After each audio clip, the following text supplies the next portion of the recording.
Be careful. People all over the world are going to be watching your mug. All right, so. Wait a minute. So impeachment happens in what? What body of Congress? House, and then the trials in where? And there's. Yes. So being impeached, it's just getting the House to vote. It's not technically being like it's not voting. No, impeachment is not removal from office. Oh, okay. But it goes to trial and then they can be removed, but no president has been removed. There have been a couple of Supreme Court justices who have been impeached, but that's it. Mm-hmm. Yeah, they were impeached and removed. One was absolutely insane. We got impeached. He was just insane. We'll get to him in 1806, I'll mention. How do you get on the? All they have to do is appoint a good firm. There's no Background check? yeah, there's no job description for being a Chief Justice. You can be anything. All right, so. What are we doing here? You are not want to know? The thing about it is, these desks are literally like, this desk is like, these desks are about 40 years old. So it could be 2010. I don't want to know. All right, so we got the executive. What article is the executive? What article of the Constitution? What article? 2.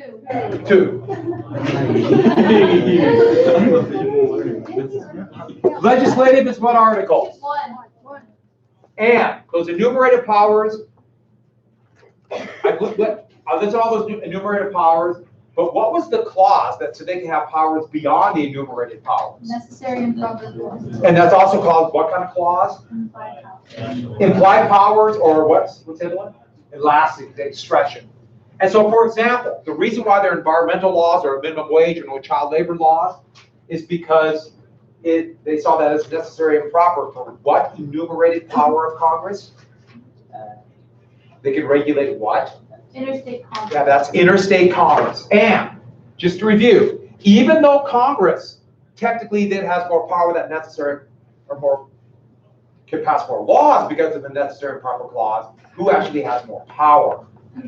Yeah, the executive branch is going to grow bigger and bigger because of this. Thus, the imperial presidency. That's pretty good. I can read that. We got the checks then. How many votes is required to override a veto? 2/3. What's the most important power of the executive about laws? Kind of a twofold thing. Yeah, interpret and execute. And what do you call that? Where the president makes a statement essentially saying that how they're going to interpret a law? Yeah, that's the executive order. So whenever you hear that, that's what they're talking about. And presidents issue a lot of those. So we got here. We got impeachment. We got override a veto. We got all that. So we got to do this. Judicial. Anybody want to guess what article the judicial is in? Article 3. Yes. And same deal. There are checks here. And the thing is, there is basically nothing in Article 3. There will be a federal court and Supreme Court, and that's it. It gives no real powers for the judicial, except that it's a court system. And so their power is going to come from the check. And this power they gave themselves. So let's do this real quick. Who appoints judges? So executive appoints. And what a massive, massive power. How long is an appointment to be a federal judge, an appellate judge, or Supreme Court judge? How long is an appointment? It's a lifetime appointment. They can resign, but it's lifetime. And the only way to remove them would be impeachment, or they resign. And so a president can appoint judges who will be on there for years after they're gone, years after they're dead. They'll still have massive impact on laws. Massive impact. We'll come back to that in just 1 second, but this is huge. The whole idea was, if they're appointed and they weren't running for office, they wouldn't be swayed by politics and therefore be impartial. But that is ridiculous. Judges are just as political as anybody else. It's naive to think that there'll be a partisanship because they have different points of view on the law, and the law affects all sorts of things, especially the way they interpret it now. But this is huge. The legislature and the Senate confirms judges. The Senate confirms them. And let's go. Ooh, that's kind of scary. Gabriel, you're in it no matter what. I can't escape you. Wave, smile. Smile, yep, yeah. I just took still that. You're going to be on the other class picture. No, I can't. I'm going to try to do that. All right, so they confirm judges. Next, they can impeach. But the most important thing, so they can impeach, the legislature literally creates the court system. That's in the Constitution. They create the number of judges. The angle I write creates court system. They have the number of appellate courts, the number of federal courts. Technically, they can even decide what the Supreme Court can rule on. So the legislature actually has incredible power, which they rarely use. But they can expand the number of judgeships. They can expand the number of Supreme Court justices. For 170 years, there have been 9 Supreme Court justices. But Congress could today vote, and if the president signs the bill, and make it 1,000 judges if they wanted to. And there is some talk every once in a while comes back of maybe expanding the number of Supreme Court judges. Huge power, which they rarely use. There are 9 judges right now. But here's the power that the Supreme Court gave themselves. Judicial review. And it's the same thing here, judicial review. Judicial review of laws, judicial review of executive action. This is not the Constitution. This power, the Supreme Court first gave themselves in 1803. They just gave themselves this power. So this is in many ways a huge power grab. And everyone has just kind of accepted it. In fact, people will say this is the power of the Supreme Court, when no, they just gave themselves the power, and eventually people accepted it. What this means is this. If there is a court case, there has to be a court case. If there is, the Supreme Court can rule on the constitutionality of laws. They can rule on the constitutionality of laws. But I repeat, there has to be a court case.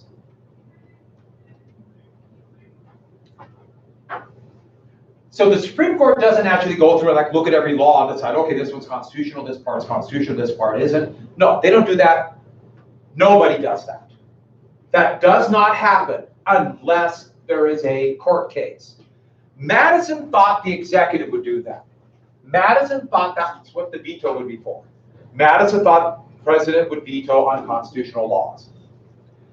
Didn't really happen, and then Andrew Jackson would start using the veto as a political measure.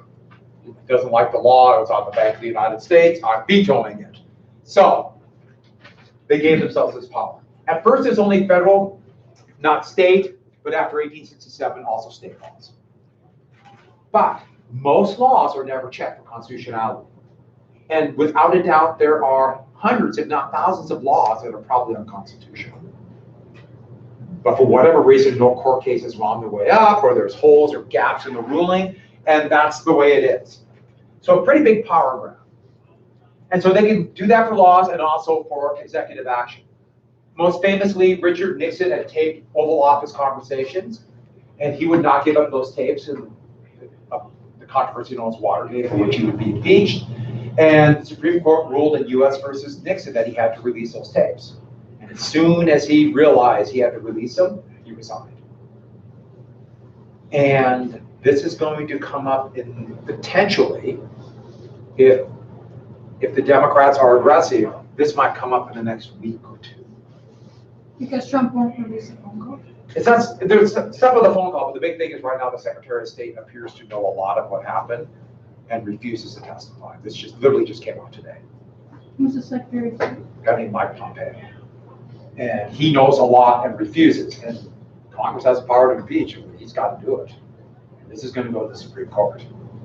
It's going to be really interesting to see what happens. This might be a constitutional crisis. Won't that be fun to live in one of those? We have had those for years. What was on the tapes? What was on Nixon's tapes? On Nixon's tapes? Yeah. On it, it was clear evidence that he covered up a break-in that his campaign organized into the Democratic National Committee headquarters to wiretap their phones. Oh. It was actually the second time they broke into the Democratic National Committee headquarters. And they claimed it was a CIA operation, so it was top secret national security to cover it up. Who was Trump on the phone with that he covered it up?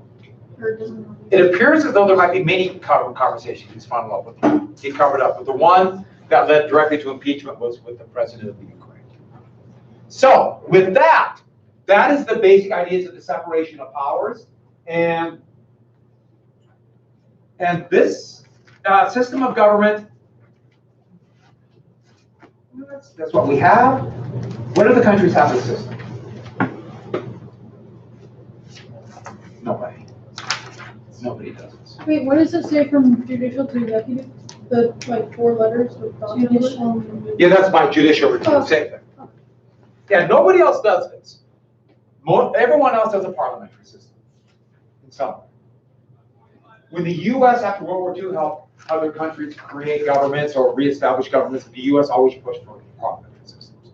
Never this. Because it's almost impossible to get anything through this. Hard to get a law passed. There's so many different ways to keep things from happening, and hard to change governments if the government's failing. And the reason they created this, though, partially to make sure there's a stable government before it survives, but a stable, steady government. Basically, very little change. They want to make it difficult to change. Okay, in a brand new country, if there's a bunch of changes in government, that could destabilize the government and things could fall apart. It's kind of a miracle that the country survived. So the idea was a stable country. But there's another reason that this government's created that way. If you have a very stable, steady government without a lot of change, who will be in power tomorrow? What people will be in power tomorrow? Yeah, the same people. It keeps the same people in power. Specifically, in some way, the elite. There's lots of different kinds of elite. There could be moneyed elite. There could be intellectual elite. This is money. The moneyed elite. But the elite will still be in power. And the elite will be in the power tomorrow. And this is the way it functions. If you follow the United States government, it's the same people. For years, in Congress, incumbents are elected over and over and over. They win re-election and go back. That's why 2018, when over 40 Republicans lost in the House, that was such a radical thing because rarely do incumbents lose. When there were over 30 Democrats lost in 2010, it was such a big deal. But most places have senators that go on forever. Is there no max on each one? What's that? For senators, is there no like max terms? Yeah, there's no term limit. And then when these people just keep electing the same, even when they say we don't like government, but they keep electing the same people over and over again. And look at administrations. In the Trump administration right now, almost all of the government officials, cabinet level posts, all of them, almost all were in the previous Bush administration and the previous Bush administration before that. In fact, like, for example, his secretary, his attorney general was the attorney general for George Herbert Walker Bush back in 1990. And now he's the attorney general today. So it's the same people. Obama, so many of his people came from what administration? Whose?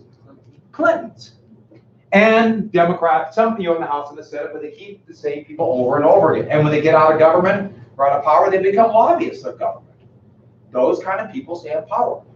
So it'd be years like 1828 with Andrew Jackson, 1860 with Lincoln, 1932 with Franklin Roosevelt, to a lesser degree in 1988 with Ronald Reagan, where you get these change, like a real change. But for the most part, it's just the same. And that was the plan. And there's another thing about this government. In it, very specifically, are barriers. Barriers in power. Barriers between the people I should do this the other way. The government and the people. They want as many barriers between you and government action, between the mob and decision-making power. Think about the Constitution the way it's written. Of all the major elements of the United States government, what is the only one that voters have any direct impact on? There's only one in the original Constitution. What? Which one do the voters pick? The House of Representatives. Only one. And most voters are people with property. So that's the elite. So most people have absolutely no voice in government. Senators are picked by state assembly. Electors are picked by state assembly. Presidents are picked by electors. Judges are appointed by the president. The people have virtually no connection. And today, judges are still appointed by the president, and electors still elect the president. The people have very limited impact. Why? Because they feared democracy. This, by its very definition, is anti-democratic. Or, as I told you before, anti-mobocracy. They didn't want the riffraff deciding these things. And so, all these barriers, dividing lines, to keep a separation between the people and government. So this is pretty anti-democratic. For parliamentary systems, the people have more of a voice. This doesn't happen. And so, one more thing. It also set up the system of federalism. This pin's about dead, isn't it?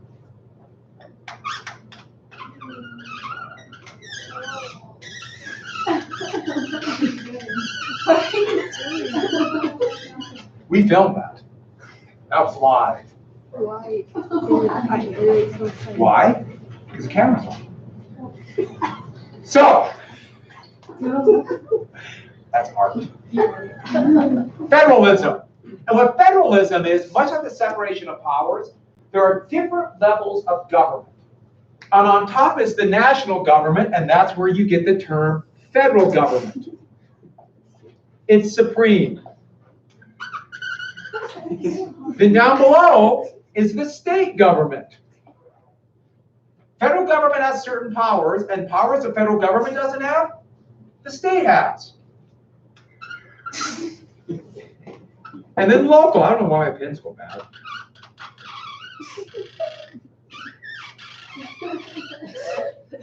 So they all have different attitudes. That's where you get the federal government, the Civil War. The United States was also called the Federalists. The Federals are the Union. And so they are supreme, but virtually all of your interactions with government are probably state and local. In fact, you probably have very little interaction with federal government unless you go to like a national park. Or a few other things. There's very limited interaction with the armed forces and the way the National Guard is, which I'll explain later. That's state unless it's necessary to nationalize them.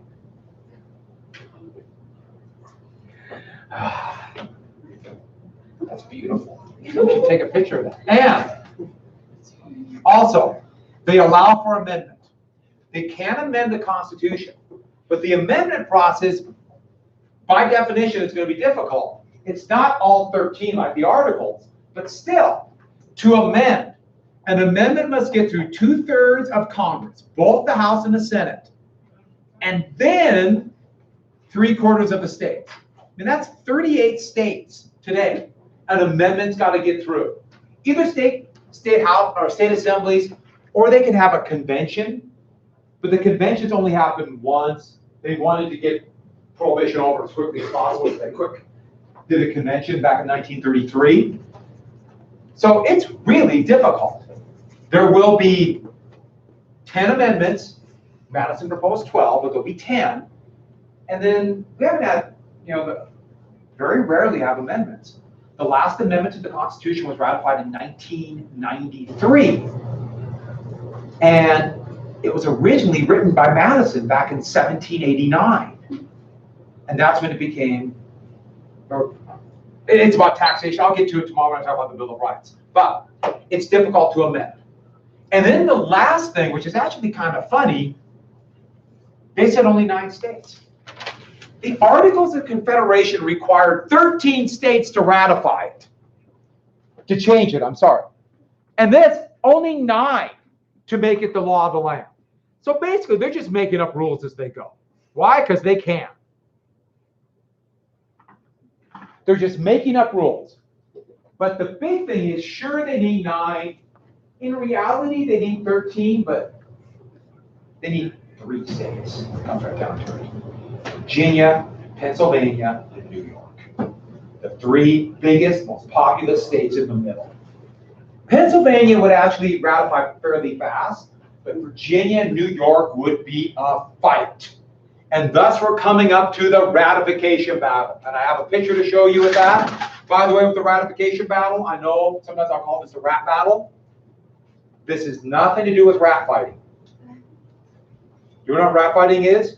You get a stainless steel ring, about 12 by 12, about 12-foot diameter, and then you just dump the rats in, and then you go in and fight them. And how do you equip yourself for rat fighting? In big boots. And some of the most experienced rat fighters would, I'm not kidding, they would carve their teeth into points. So when they grab the rat, get the head off. Would that be fun? That's why I got to college, rat fighting. These are crowns. Okay, so.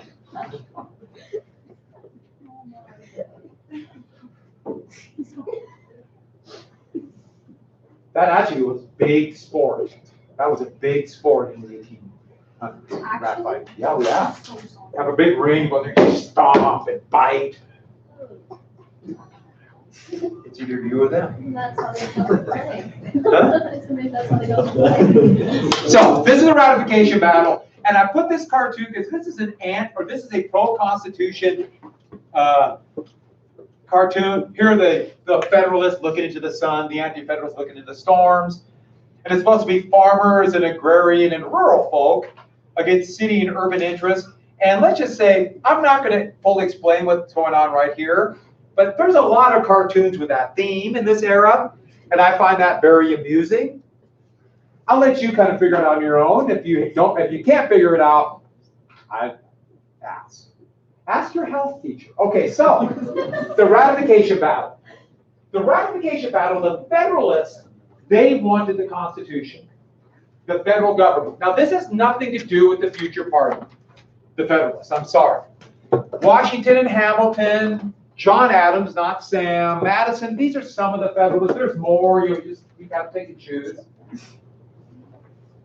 And there's going to be a lot of variations of this theme of columns representing states that have ratified it. So when all the columns are up, that will form the national edifice and make the country whole. Yeah? Okay, I'm sorry, but does ratify mean like accept? Yeah. Okay. And so this one is in the beginning. There'll be one all the way up to all 13 states. But you see this? Did you notice that? There's that cloud and like this divine interaction, the hand of the creator pushing Massachusetts up. And you also might notice something else. Look at the way they did for the printing press in this era. It was really common to make S's. Do you see it? That's vessel. Doesn't look like fans. Yeah, doesn't it look like Bethel? And Wait, but look at the superstructure at the bottom was regular S. yeah, I know. There's no real rules. So right here you have laughed. It looks like laugh, but it's last. And here's an S, but that's supported, and that's like an F. That's so weird. Yeah, it's really funny writing that way. It's kind of made like it always looks like cursive F to me. So what they wanted the strong central government. They wanted the strong executive. We need that to protect our interests, to protect our country, to give us a voice, any number of things. Next.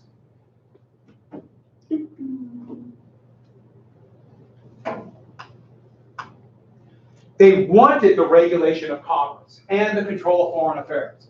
Instead of 13 separate voices making 13 separate treaties, a single voice. So that would be their argument. We need this strong central government. We need this foreign affairs. And for some reason, instead of putting taxation, I put down taxing. So why not? They have the power of taxing. But taxation and to print money, the money supply. Governments cannot function without taxation, and more importantly, there can be no financial system without taxation. So these are powers that did not exist in the articles, and this is what they implied all the countries together under one roof. By the way, it's supposed to be like Roman columns, and they're making like the Parthenon in Athens, like a temple. But also, the stature of the United States will go up in the international world, because this was an era where there was a real enlightened idea that countries need constitutions, and nobody really had one. Britain claimed they did, but they actually didn't. They had separate laws. They called it a constitution.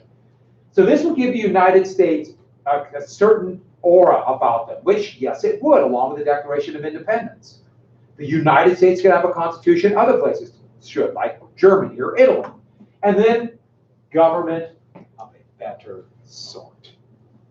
Meaning government by whom? Now, the people who know better. The people who have a vested interest in this country. The people who will look out for everybody. The people who know what's best for you. By the way, by saying know what's best for you, what do they call that? Yeah, very paternalistic. Paternalistic idea. Government of a better sort. So it's not people, I want to rule so I can do what's best for me. It's at least making people believe I'm doing what's best for all of us. So this is anti-democratic. And you see these arguments? These are all arguments for it.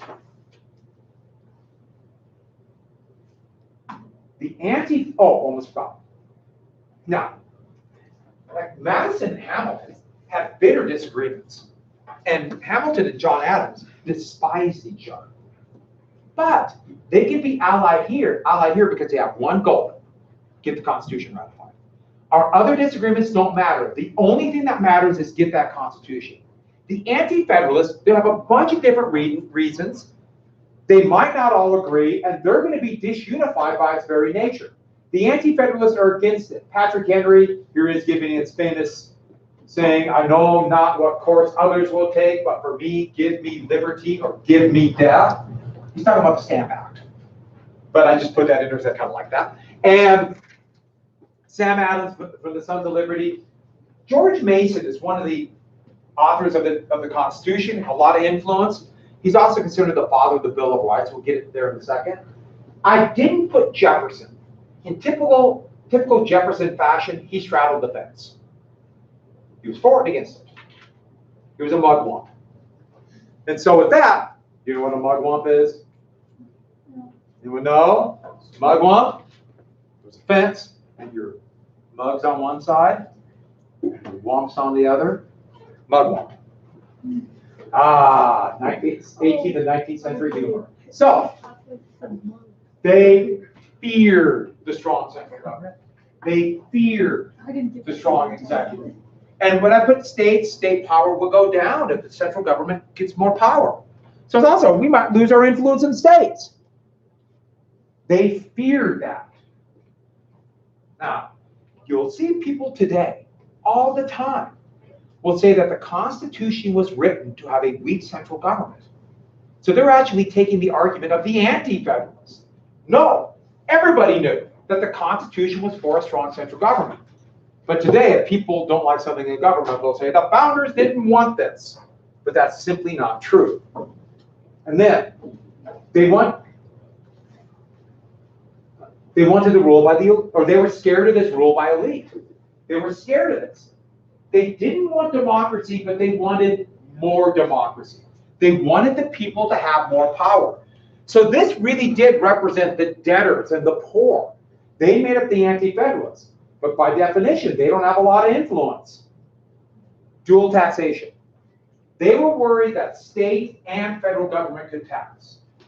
Now, that was already happening. So there's already some state taxes, there are some local taxes. But the big issue was the more entities that could tax, the more entities can control. So I mentioned prohibition before. Do you know what prohibition was? the attempt to ban alcohol in 1920, there was no national police force. How did they come up with a law that could work in the states? Government has the power to tax. So they put 1,000% tax on the sale of alcohol. So for example, let's say you sold, a merchant, you sold $1 worth of alcohol. You had to pay a $10 tax. How long would you be in business? And that's who enforced prohibition. They would send treasury agents out to collect the tax. And that's how they enforced it. Those treasury agents would eventually become the Bureau of Investigation and the FBI. That's where it comes from. So, but that gets back to the idea of dual taxation. Next, other stuff. No Bill of Rights. 100 years ago, Britain wrote a Bill of Rights. A lot of states have written some kind of a basic enunciation of rights. George Mason, and Thomas Jefferson said, we would not support this unless we get a Bill of Rights. Some kind of enunciation of basic rights. Madison said, it's implied, we don't need one. But get this down, I didn't put this up here. Madison would agree to write it. Madison agreed to write a Bill of Rights. And that would be the first 12 amendments proposed to the United States Constitution. 10 would be ratified. And by doing that, by that promise, Virginia was ratified. So New York is all that remains of the big states. And then lastly, militias are created and armed and controlled by Congress. That's what it says in the Constitution. So it says that we militias, but the big thing is states were worried they'd lose their militia. They'd lose the control of the militia. Oh, sure, they wanted the national government to pay for the weapons, but they would lose their control. Especially militias in states that were in a certain section, that were terrified of something. What? Slave rebellions. Slave rebellions. And Madison made another promise. In that whole, those first amendments, I'll make sure that states have control of militias. So he would write an amendment for that. And that would be enough to get Virginia in. What amendment am I talking about? That's the second amendment. That's the second one. Right. About militias. So, Did you say Mason was the father of? they call Mason the father of the Bill of Rights because he pushed it so hard, but Madison actually wrote it.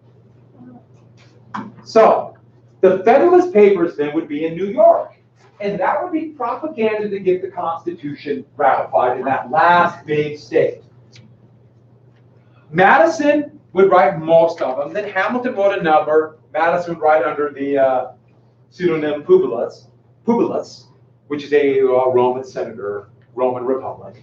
And John Jay, who would be the first Chief Justice of the Supreme Court, he would write some too.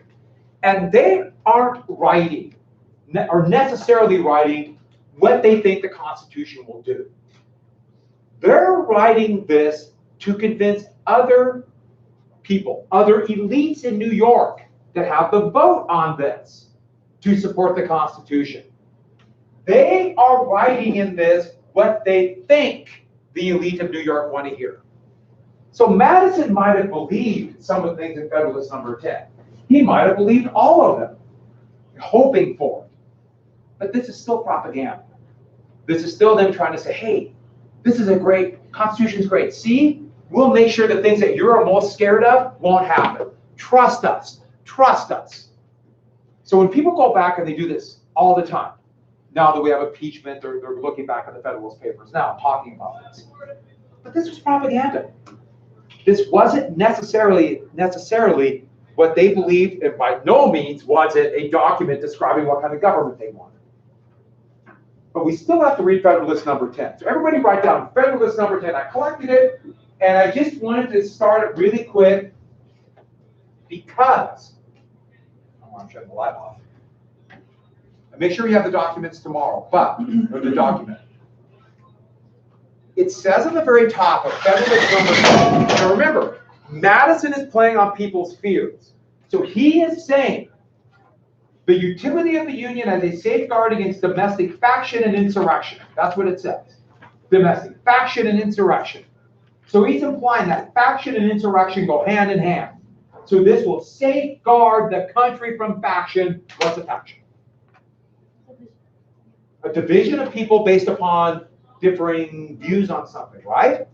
What do they call those? They're political parties. And that's what he said.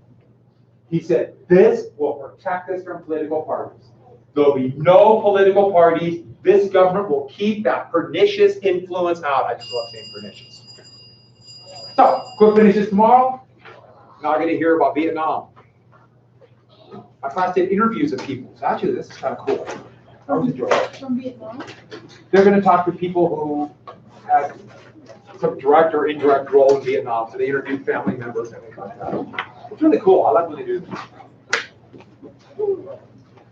Most of them are really good. In World War II. Do we get to know the? Oh my goodness! Let's go! Liberty presides, man. Well done. So he's a spy. Mr. Partridge? But we found all this old stuff. We'll talk. We get that on your wall. So, I do. I was going to do it. do we get to know the? Yeah, we just put the Should audio I use this one? What's that? Do we get to know the should I use? Which question again? Do we get to know the short ideas? Sorry. Oh, for the next steps? Yeah. I'll give you hints. Not quite as good, but I'll give you hints. Yes. I'm about to get this to you tomorrow. Can I still do the short Who's ready for some special topics today? Thank you. Why? Oh yeah, you're going someplace. Okay, I already signed the reading, so there'll be no reading, but there will be. And it's while I'm doing the bill of rights. So beyond the. We might be being filmed by now. It says it's on. Hi. I was, No. gone yesterday. Just ask. I feel like I forget about everything.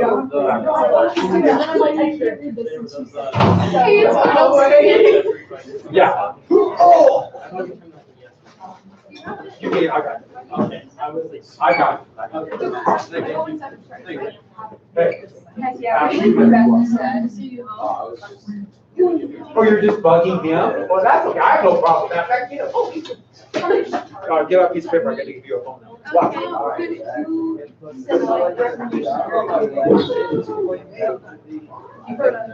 Yeah, I can do it. But why do you want? I mean, I don't want to give it to you, but a lot of things want to know. No, it's for a scholarship. My mom found 5 hours ago, and it's due tonight. She's like, "You need a recommendation letter." I was like, "Anyways, you just send it to me." The other one, let me. I got. This one was for. Yeah. So. It's not. No. I'll get it. So yesterday we finished that video, talked a little bit about the home front, and then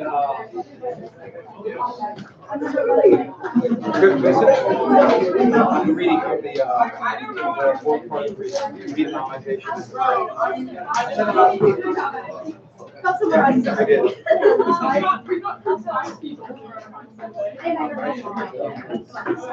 What we're doing, let's interview, and then we're gonna do like a brief. You can do like a brief.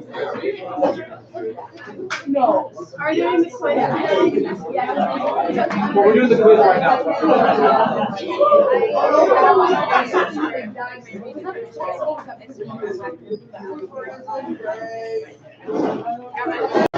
Okay. You were gone yesterday. You finished that thing. Doing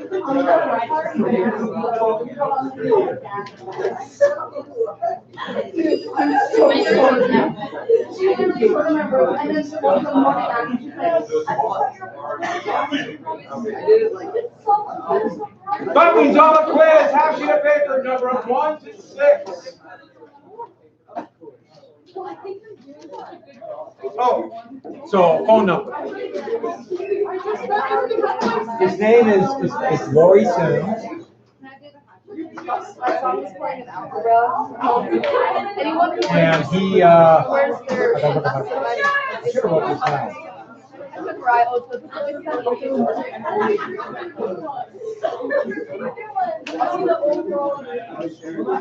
And his number is, you ready?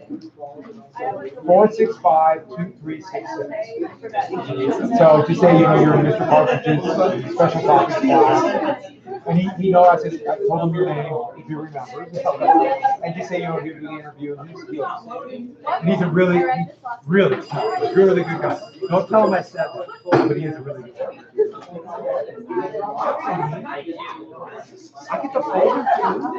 Thank you. Wow. You keep this, I want this, I just know. And are you late for coffee? All right, thank you, I'll get this. Oh, just a sec, Jenna.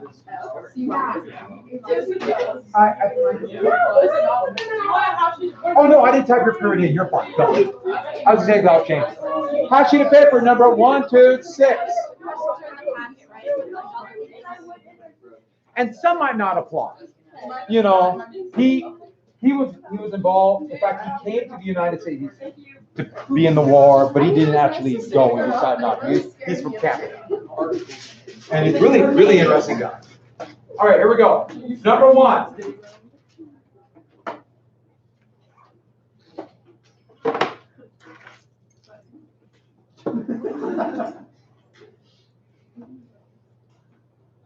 What was it called when they wanted to turn the war over more to the ARVN, the Army of the Republic of Vietnam? What was that called? Turning the war over to the ARVN. So giving them more responsibility. ARVN is the Republic of Vietnam's capital is in Saigon. What is that called? Army of the Republic of Vietnam. What is that called? Number 2. Who did the United States invade in 1812? No, in 1970. There's 4 of them. Number 3. Who was court-martialed over My Lai? Who would be the officer who was court-martialed over My Lai?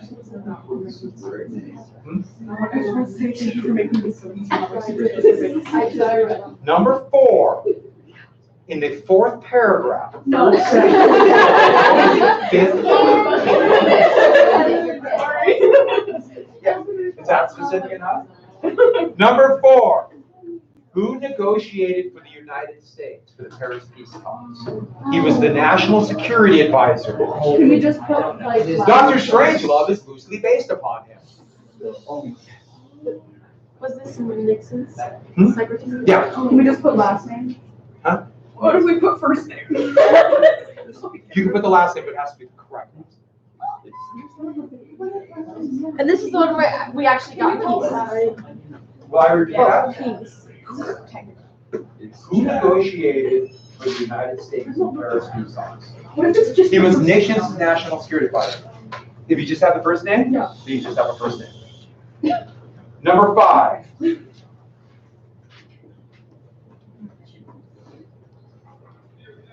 Who was freed in the Paris Peace Talks? Who was freed in the Paris Peace Talks? After the Paris Peace Accords were signed, who was freed?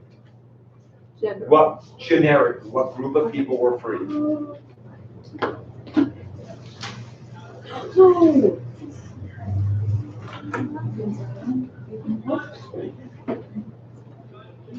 And number 6,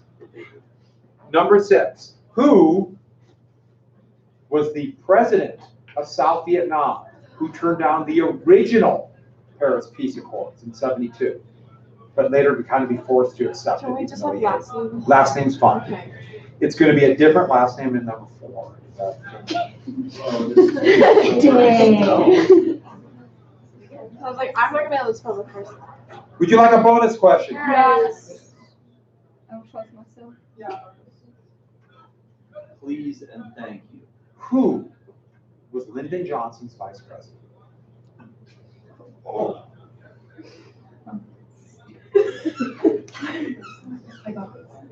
Oh, all of you know this. Okay? Cut my finger. Do we have bonus points for that if we have his middle name too? No. Yes.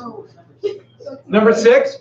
Who was the president of South Vietnam who turned down the first Paris Peace Agreement, October 72? Yes. I can. I have that skill set. Oh, sure. Number 1. What was it called when they turned the war over to the Army of the Republic of Vietnam? What are you talking about here? NBA. Turn over the war to the Army of the Republic of Vietnam. Oh, no, that's the South. Okay. Yeah. Never mind, Or never capital mind. is Saigon. Good, we're on the same page. Would you like to grade this? Yes, sir. We have like 5. 5, 4, 3. That's more annoying than normal, isn't it? I know it is. I got it. Okay, let's go back to person in front of you. Let's run back to the rear. Number 1, Ed Asner. Number 2, Minneapolis, Minnesota. Number 3, Slate Dart. Number 4, Aachen. Number 5, the Mosel River. I knew it. Number 6, keep up, people. He's right. Downtown Strasbourg. Strasbourg is really cool. It's German, but it's in France. Number 1, Vietnamization. Number 2.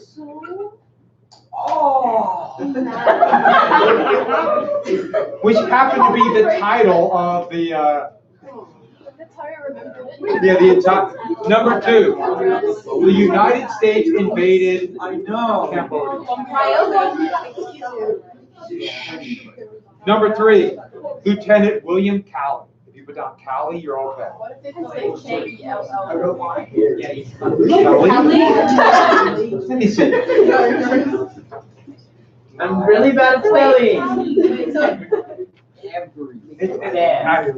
No. And take 2 more. Cute though. Yes. Perspective. Okay. Charlie?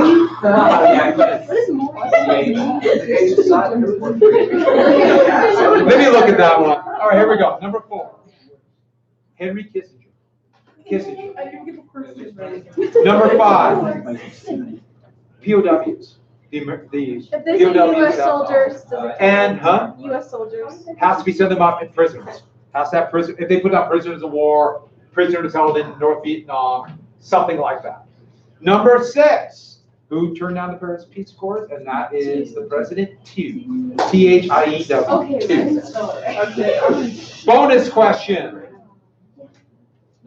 Hubert Horatio Humphrey. HQ. Pinto. Take the total number 1, subtract it from. Oh, I was going to ask who was Nixon's vice president. Spiro Agnew. Yeah, I would have got that. He'd be the second vice president in your life.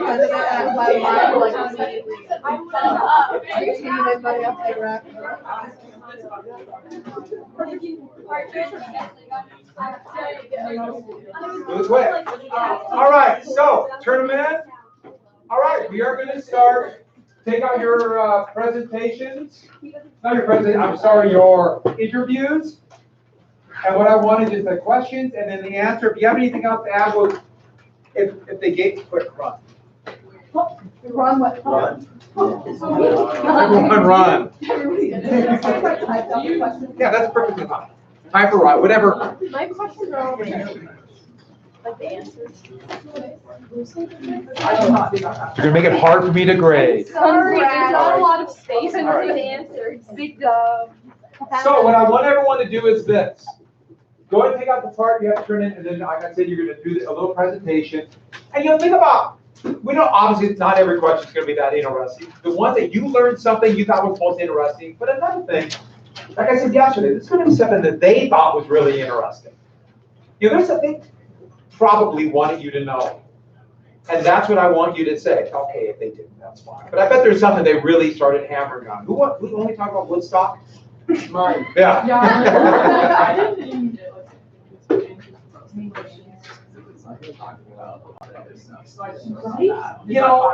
That's the thing about interviews. Remember what McNamara said, you don't answer the question that's given, you answer the question you want. And it's amazing how many people do that. Yes. The guy I interviewed was like very specific to make sure that I knew that we did not lose the war. It was the politicians that lost the war and we wanted to do that. Now, I got it. No, we did. But that's a pretty common idea. Yeah. And the thing about it is, it also shows there's a belief about that. I should add, all wars are political. So that, but it's amazing how many people say that, which, you know what? I don't, yeah. Was he there? No, he was in like the last part of the war, so He was a Marine and he was like stationed on like a destroyer. Oh, he was on the destroyer. Yeah, there's always a Marine contingent. So, I mean, grain of salt, but yeah. All right, so go ahead and turn those in. Oh, stapler. My mind froze. What is this stapler you speak of? What is this? By the way, I meant like Answers are here. I love calling people. All right, so go ahead and turn them in. No, just give me. Yeah, we do it right now. We're going into the randomizer, people. I don't. Oh, yeah. I know. Somebody can tell it's me, so I can't know. We're in the track. Well, we don't know. Who knows what pictures you might be doing. Last year, you had some amazing pictures. I just miss him, you know? I feel like he's part of my identity now. He's just gone. That was pretty fun. A lot of subs were confused. Oh, I can see that. And then you went blank, and then it had like a shoot for like one day you were like an elementary school kid. Yeah. No, and then Chelsea came into my English classroom and was like, "We need to get you a picture because we lost yours." So I was like, "I'm just not gonna go in." Then you can take a picture. Well, and respond the way I respond. Why do you want to steal my shot? Yeah.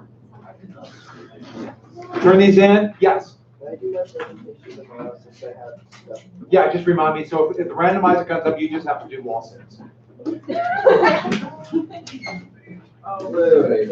I'm confused. How are we supposed to? So give us our. Well, you're.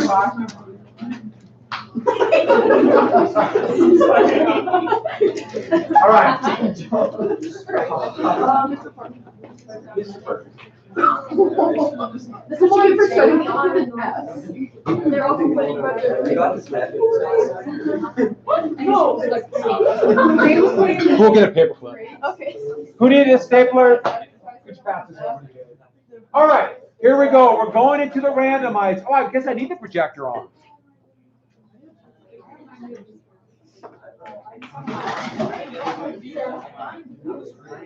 Now, for this one, we're doing conspiracy theories next. And for conspiracy theories, I will do one conspiracy, and then you will pick one to do a presentation on. For this one, please be polite and pay attention.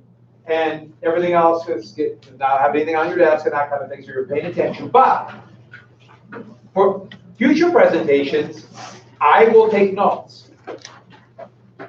And let's put that phone away. Not when I'm talking. In fact, I'll be getting a phone here in a second.